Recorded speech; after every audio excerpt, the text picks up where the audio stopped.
Hello विद्यार्थी मित्रांनो, चला आता आपल्याला काय करायचं आहे. आपण आता इथून मागे बघा मराठी चे काही लेसन आहे, 1 ते 14 लेसन बघितलेले आहे. स्टेप बाय स्टेप आपण याची काय केलेली आहे.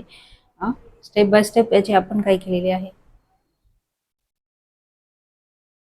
स्टेप बाय स्टेप आपण याचा सराव केलेला आहे आणि हा सराव करत असताना आता आपला हा जो काही मराठीचा लेसन आहे 15 नंबरचा, हा आपला शेवटचा लेसन आहे, हे लक्षात घ्या. आणि या शेवटच्या लेसनमध्ये आपल्याला खूप महत्त्वाची माहिती बघायची आहे, लक्षात घ्या. तर खूप विद्यार्थ्यांचं जे आपण मराठी कॅरेक्टर टाईप करत असतो, तर हे मराठी कॅरेक्टर टाईप करत असताना खूप सारं कन्फ्युजन होत असतं.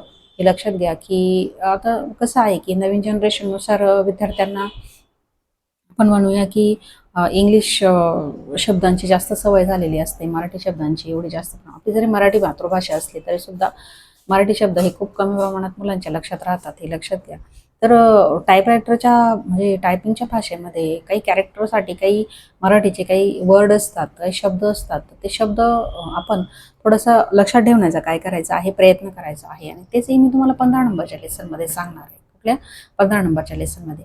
आता हा लेसन त्याच दृष्टीने महत्त्वाचा आहे, हे लक्षात द्या. आता बघा तुमच्यासमोर इथे एक स्क्रीन ओपन झालेली आणि या स्क्रीनमध्ये तुम्हाला बघा वेगवेगळे चिन्ह दिसत आहे. आता हे कॅरेक्टर आहे, कॅरेक्टरच आहे हे चिन्ह म्हणजे, बरोबर की नाही. सिम्बॉल म्हणू शकता तुम्ही यांना.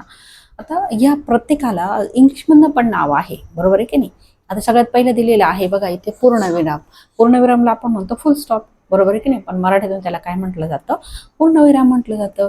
तसं आता त्याच्या खालीच दिलेलं आहे इथे पहिला उकार दिलेला आहे, अनुस्वार दिलेला आहे, नुक्ता दिलेला आहे. नुक्ता हा शब्दाच्या म्हणजे कॅरेक्टरच्या खाली दिला असतो, डच्या खाली दिलेला असतो हिंदीमध्ये, है ना. डंग असं म्हटलं जातं त्याला. इथं फुली आपण त्याला क्रॉस म्हणतो, विसर्ग चिन्ह म्हणतो, कोलन सेमिकोलन म्हणतो आपण त्याला, हायपन आपण डॅश म्हणतो, बरोबर की नाही. डॅश डॅश डॅशला मराठीमधून हायपन म्हटलं जातं, हे लक्षात घ्या. तर डावा कंस आपण म्हणतो, डावा कंस, उजवा कंस आपण त्याला ब्रॅकेट म्हणतो, बरोबर आहे ना. क्लोजिंग ब्रॅकेट, ओपनिंग ब्रॅकेट असं आपण म्हणतो, बरोबर आहे. आता इथं फकार, फकार म्हणजे काय, म्हणजे इथे आपला उसाचा ऊ जो आहे त्याला पहिला ऊ आणि दुसरा ऊ असतो. हा पहिला ऊ असतो तो आपण असा सिंपल घेतो, पण जो दुसरा ऊ असतो, बरोबर ना, ऊसचा ऊ, तर त्याला आपण इथे काय देत असतो, फकार देत असतो. त्याच्यानंतर फच्यात आपण फार असा शब्द घेतला. तर आता फ हा जो काही हे जे काही कॅरेक्टर आहे हे प प्लस फकार मिळून बनलेलं असतं. म्हणजे आपण असा प घेतो आणि त्याला इथे असा काय देत असतो, फकार देत असतो. त्याच्यानंतर डेड काना म्हणजे एक छोटा काना असतो, एक मोठा काना असतो. डेड काना जो जे काही जोड शब्द आहे त्याच्यासाठी यूज केला जातो. त्याच्यानंतर काकपद, काकपद इथे जे दिलेलं आहे हे जसं महाराष्ट्र शब्द स्ट्र म्हणजे खाली आपण टला जे खाली देतो अशा 2 लाईन देतो, बरोबर की नाही. तर त्या ज्या काय लाईनिंग आहे हे जे चिन्ह आहे याला काय म्हटलं जातं, काकपद म्हटलं जातं. त्यानंतर स्वल्पविराम आपल्याला माहिती आहे. त्यानंतर दुसरा उकार आपल्याला माहिती आहे, रकार म्हणजे ग्रह, ग्रह वगैरे शब्दाला आपण असं खाली देतो, तो रकार असतो. रुकार म्हणजे आता इथं रुकारलाच बघा खाली रो दिलेला आहे, बरोबर आहे की नाही.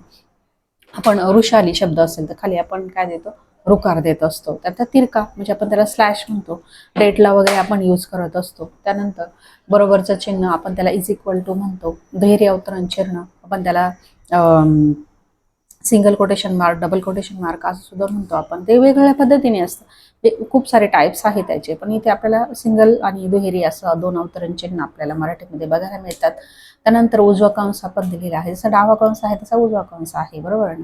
त्याच्यानंतर इथं अर्धचंद्र म्हणजे अर्धचंद्र आपण जसं बँक, बँक या शब्दाला वरती असं आपण काय देतो, अर्धचंद्र देतो. त्यानंतर इथे त्याला रफार दिलेला आहे. रफार म्हणजे वर्क, वर्क हा शब्द जर केला कल आपण वरती काय देतो, रफार देतो. त्यानंतर हलंत, हलंत म्हणजे एखादा शब्द असेल त्याला जसं आपल्याला जोड शब्द करायचा असेल तर, किंवा म्हणजे हाप दाखवायचा असेल तर त्याला आपण हलंत हा काय असतो, तिथे आपण टाकलेला असतो किंवा त्याचा जॉईन केलेला असतो किंवा प्रेस केलेला असतो. तर इथे असे बघा मराठीमध्ये जे काही कॅरेक्टर यूज केले जातात त्यासाठी एवढे सगळे चिन्ह काय केले जातात, यूज केले जातात. आता यांना इंग्लिशमधनं पण नावं आहे, तसे मराठीमधून पण दिलेले आहे. पण आता इथे तुम्ही मराठीमध्ये थोडे शब्द लक्षात ठेवण्याचा काय करायचं आहे, प्रयत्न करायचा आहे, जेणेकरून आपण परीक्षा देताना आपल्याला अडचण येत नाही, काय होत नाही, अडचण येत नाही, हे लक्षात घ्या. खूप विद्यार्थ्यांचं असं होतं की ते टायपिंग शिकतात पण त्यांना कुठल्या कॅरेक्टरला काय म्हटलं जातं हे त्यांना माहीत नसतं. काय नसतं, माहीत नसतं. तेव्हा त्यांना जर दुसऱ्याला जर सांगायचं असेल तर त्यांना सांगताना काय येत असतो, प्रॉब्लेम येत असतो. चला मग विद्यार्थी मित्रांनो, याचे सगळ्याचं तुम्ही वाचन करायचं आहे. या प्रत्येक सिम्बॉल, प्रत्येक शब्द, प्रत्येक कॅरेक्टर तुम्ही इथे काय करायचं आहे, समजून घ्यायचं आहे. कशाला काय म्हणतात हे सुद्धा तुम्ही काय करायचं आहे, समजून घ्यायचं आहे. तर मला असं वाटतं तुम्हाला हे सगळं समजलं असेल. तर आपण आतापर्यंत जे काही 1 ते 15 लेसन आपण घेतलेले आहे, प्रत्येक लेसनची तुम्ही खूप चांगल्या पद्धतीने प्रॅक्टिस करायची आहे आणि खूप चांगलं स्पीड तुमचं काय करायचं आहे, डेव्हलप करायचं आहे. तर तुम्हाला जी काही येणाऱ्या परीक्षा आहे टायपिंगच्या, तर त्या सर्व परीक्षांसाठी तुम्हाला माझ्याकडनं खूप खूप शुभेच्छा आहे. जर नवीन कोणी आपले व्हिडिओ बघत असाल तर नक्की तुम्ही आपल्या व्हिडिओला लाईक करा, सबस्क्राईब करा आणि नोटिफिकेशनला तुम्ही क्लिक करा, जेणेकरून मी जे काही नवीन नवीन व्हिडिओ तुमच्यासाठी घेऊन येणार आहे, ते परीक्षेच्या दृष्टीने असतील किंवा कम्प्युटरच्या नॉलेजच्या दृष्टीने असतील, तर हे सर्व जास्तीत जास्त माहिती तुम्हाला देण्याचा मी नक्कीच प्रयत्न करणार आहे, हे लक्षात घ्या. तर बघा विद्यार्थी मित्रांनो, याची या 1 ते 15 लेसनची तुम्ही खूप चांगल्या पद्धतीने नेहमी प्रॅक्टिस करावी अशी माझी अपेक्षा आहे. आणि तुम्ही नक्कीच आपल्या ह्या ज्या चॅनलला आहे हे लाईक करा आणि सबस्क्राईब करा.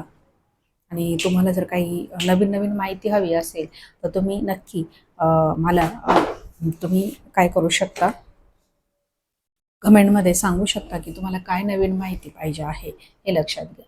तर चला, थँक्यू विद्यार्थी मित्रांनो. सबस्क्राईब करा, लाईक करा, शेअर करा आणि नोटिफिकेशनवरती क्लिक करा, जेणेकरून आपले नवीन नवीन व्हिडिओ तुम्हाला बघायला मिळतील. थँक्यू विद्यार्थी मित्रांनो, सपोर्ट केल्याबद्दल. Thank you very much.